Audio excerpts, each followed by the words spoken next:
Dragi učenici, dobar dan. Već ste naučili šta je to socijalna patologija. Također znate koje se to pojave u savremenom društvu nazivaju socijalno-patološkim. Kroz sljedeću prezentaciju upoznat ćemo se sa još jednom takvom pojavom, a to je kriminal.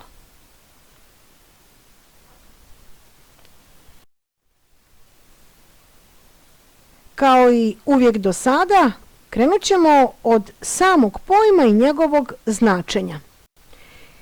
Kriminalitet je ukupnost svih krivičnih djela, zločina, izvršenih na datom prostoru i u određenom vremenu.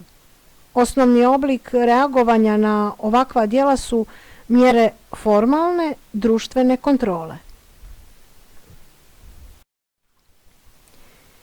Važno je napomenuti da devijantnost i kriminal nisu isto, mada kriminal predstavlja tipičan primjer društvene devijacije. A društvena devijacija, kao što znate i kao što ste do sada naučili i uvidjeli kroz razne pojave, je širok pojam koji se odnosi na svaku neusklađenost sa društvenim normama, a kriminalnim djelom se krši krivični zakon i za njega slijedi zakonska kazna.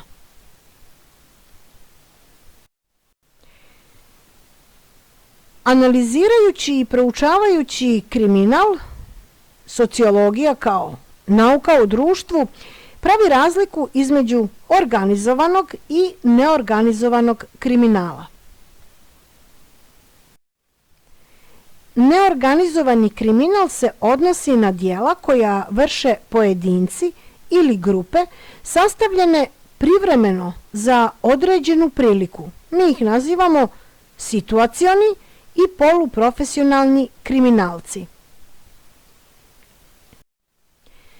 Za razliku od neorganizovanog, organizovani kriminal je dugoročna djelatnost koju obavlja jasno hijerarhijski ili mrežno ustrojena grupa ili kartel.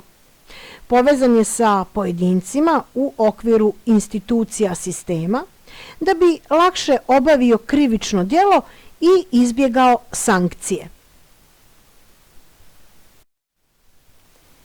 Organizovani kriminal ima odlike uobičajenog poslovanja, a osnovnu razliku predstavlja korišćenje nasilja i obavljanje nezakonitih poslova, kao što su trgovina drogom, trgovina ljudima, iznuđivanje novca, ubistva itd.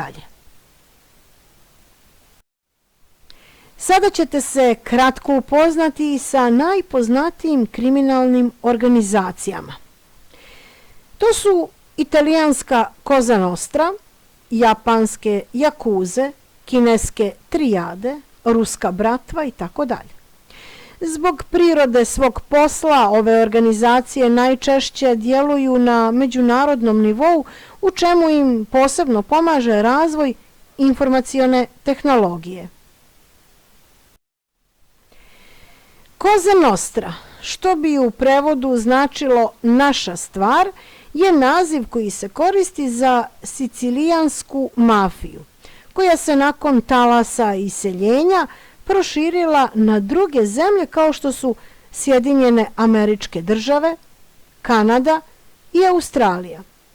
Poslužila je kao inspiracija za mnoge popularne romane i filmove, a ja se nadam da ste neke i pročitali i filmove odgledali. Pripadnici japanske kriminalne organizacije Yakuza se prepoznaju po kratko podšišanoj kosi, tetovažama i nedostatku malog prsta na lijevoj ruci.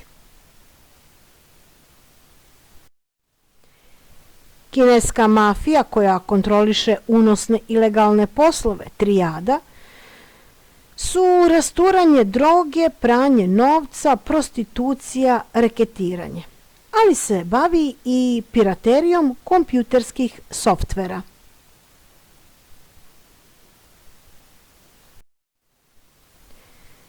Ruska mafija bratva, što u prevodu znači bratstvo, potiče još iz carskog perioda, ali za vrijeme Sovjetskog saveza se učvršćuju i definišu naročito u prisilnim radnim logorima. Pripadnici ovih grupa su bivši zatvorenici, korumpirani zvaničnici i kriminalni poslovni lideri. Zanimljivo je da članovi bratve su također poznati po tetovažama. A kako je kriminal u savremenom društvu dobio i jednu novu dimenziju, saznaćete kroz sljedeći slajd koji govori o kriminalu u cyber prostoru. Naime, razvoj informacione tehnologije doprinio je ne samo lakšem vršenju i otkrivanju krivičnih djela, već i pojavi novih vrsta kriminala. Razvile su se različite djelatnosti u vezi sa prisluškivanjem, napadima na elektronske i računarske sisteme, krađom telekomunikacionih usluga, dječjom internet pornografijom, ometanjem i preusmjeravanjem tokova novca itd. Kako društvo da reaguje na ovu pojavu? Za suzbijanje kriminala najvažnija je prevencija, a osnovnu društvenu reakciju u praksi predstavlja to što državne institucije kažnjavaju počinioce krivičnih djela. I pored društvene reakcije postoji siva ekonomija, pod kojom se podrazumijeva svaka protivzakonita privredna aktivnost usmjerena ka sticanju koristi za sebe i svoj račun, a na štetu drugih pojedinaca, privrednih subjekata, pa čak i države.